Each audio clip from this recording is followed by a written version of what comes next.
নমস্কার বন্ধুরা, আজ আমি আপনাদের উচ্ছে আলু মাছ দিয়ে একটা স্বাস্থ্যকর রেসিপি করে দেখাবো। তার জন্য এখানে আমি কয়েকটা উচ্ছেকে টুকরো করে কেটে ধুয়ে নিয়ে নিয়েছি, আর একটা আলুকে একইভাবে লম্বা লম্বা করে কেটে নিয়েছি। আর এর জন্য আমি নিয়েছি কয়েক পিস মাছ। এই মাছগুলো কিন্তু জ্যান্ত দেশি মাছ। এই রান্নায় আপনারা চেষ্টা করবেন জ্যান্ত মাছটাই দিতে। বরফ দিয়ে মাছ এই রান্নায় দিলে ততটা টেস্টি হবে না, আর যেহেতু স্বাস্থ্যকরভাবে তৈরি করছি তাই জ্যান্ত মাছ দিয়েই এই রান্নাটা করলে ভালো হয়। মাছগুলোই কিন্তু আমি আগে থাকতে লবণ হলুদ মাখিয়ে রেখেছি। এখন আসুন বন্ধুরা, প্লিজ একটা লাইক দিয়ে ভিডিওটি ফুল ওয়াচ করুন। রান্নার জন্য এখানে আমি পরিমাণ মতো সর্ষের তেল বসিয়ে দিয়েছি। আমি কিন্তু সম্পূর্ণ রান্নাটা সর্ষের তেলেই করব। আপনারা চাইলে সাদা তেলেও করে নিতে পারেন, কোনো রকম অসুবিধা নেই। তেলটাকে ভালো রকম গরম করে নিয়েছি। এখন চারিদিকে একটু ঘুরিয়ে দিলাম। এখন লবণ হলুদ মাখানো মাছগুলো একে একে এর ভিতরে দিয়ে ভালো করে ভেজে নেব।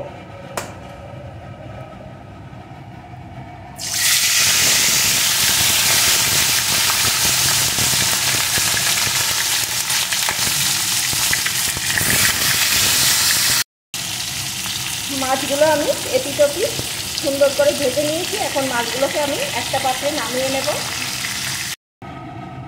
ভাজা মাছগুলো আমি নামিয়ে নিয়েছি। এখন এই তেলের ভিতরে কেটে রাখা উচ্ছেগুলোকে দিয়ে দেবো,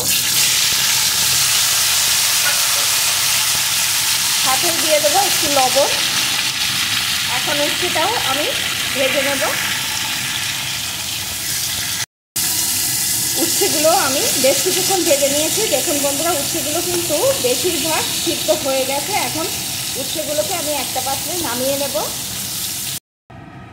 উচ্ছেগুলোকে আমি নামিয়ে নিয়েছি। এখন এই তেলের ভিতরে টুকরো করে কেটে রাখা আলুটা দিয়ে দেবো, সাথেই দিয়ে দেবো একটু লবণ। এখন আলুটাও ভেজে নেব। আলুটাও আমি লাল লাল করে একদম সুন্দর করে ভেজে নিয়েছি। এখন এর ভিতরে আমি দিয়ে দেবো পরিমাণ মতো জল।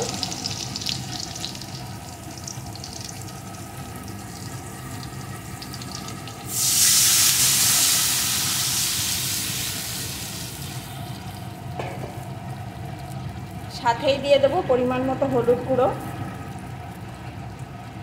স্বাদ অনুযায়ী লবণ, কয়েকটা চেরা কাঁচা লঙ্কা।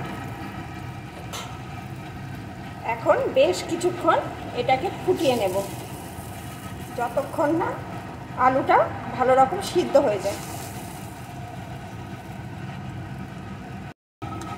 বেশ কিছুক্ষণ আমি রান্না করে নিয়েছি। আলুটা কিন্তু এখানে ভালো রকম সিদ্ধ হয়ে গেছে। এখন এর ভিতরে আমি ভেজে রাখা মাছ আর উচ্ছেটাকে দিয়ে দেবো।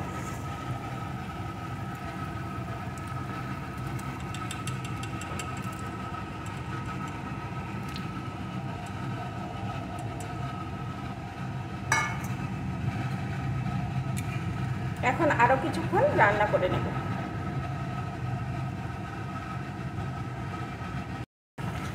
উচ্ছে আর মাছটা দিয়েও আমি কিছুক্ষণ রান্না করে নিলাম। এখন কিন্তু উচ্ছেগুলো একদম সিদ্ধ হয়ে গেছে। এখন আমি একটা পাত্রে এটাকে নামিয়ে নেব। তরকারিটা আমি একটা পাত্রে নামিয়ে নিয়ে আরেকটু আমি তেল কড়াইয়ে দিয়ে দিয়েছি। তেলটা গরম হয়ে যাওয়ার পর ফোড়নে দিয়ে দেবো একটা শুকনো লঙ্কা, কিছুটা গোটা জিরে। ফোড়নটা সুন্দর করে ভেজে নেব।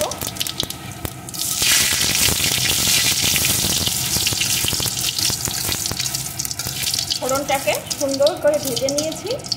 এখন যে তরকারিটা নামিয়ে রেখেছিলাম ওই তরকারি থেকে একটু একটু করে চামচে প্রথমে দিয়ে দেব।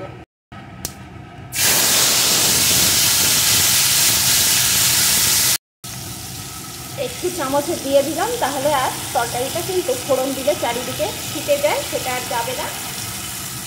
এখন আমি পুরো তরকারিটা এর ভিতরে ঢেলে দেব।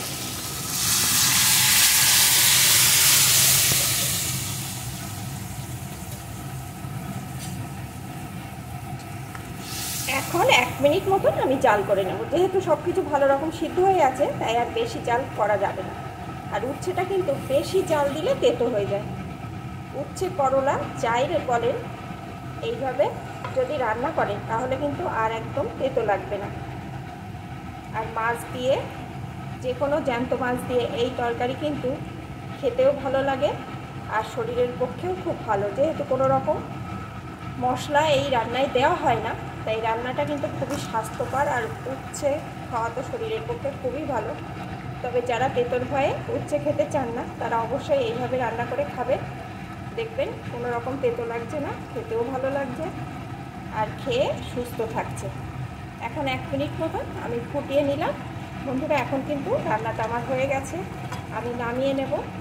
আমার এই উচ্ছে বা করলা দিয়ে জ্যান্ত মাছের পাতলা ঝোল আপনাদের কেমন লাগলো প্লিজ কমেন্ট করে জানাবেন। ভালো লাগলে অবশ্যই লাইক দিয়ে দেবেন। আর আপনারা কিন্তু বাড়িতে এইভাবে তৈরি করে খেয়ে আমাকে কমেন্টের মাধ্যমে জানাবেন আপনাদের কেমন লাগলো।